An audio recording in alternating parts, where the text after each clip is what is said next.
Në përfundim të numërimit të votave preferenciale edhe nga diaspora, Gjinxhoni, kandidati i Partisë Demokratike për deputet në Qarkun Lezhë, ka rezultuar më i votuari me 10.285 vota preferenciale.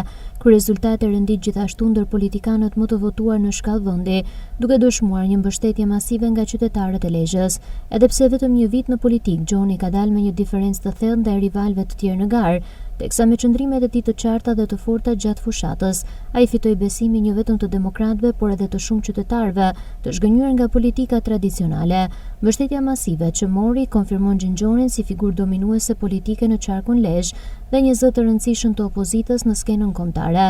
Ndërkohë, Komisioni Qendror i Zgjedhjeve ka konfirmuar përfundimisht fituesin e mandatit të tretë për Partinë Socialiste në Qarkun e Lezhës, pas përfundimit të numërimit të votave preferenciale, përfshirë edhe zarfet e ardhur nga diaspora.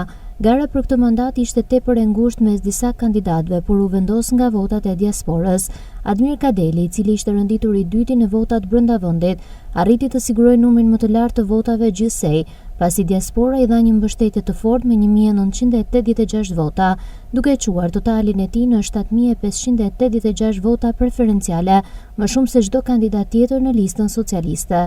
Në krahasim me Marjeta Nelin, që kishte marrë më shumë vota brenda vendit, 6745, por vetëm 814 nga diaspora, duke përfunduar me një total prej 7559 votash, vetëm 27 vota më pak se Kadeli.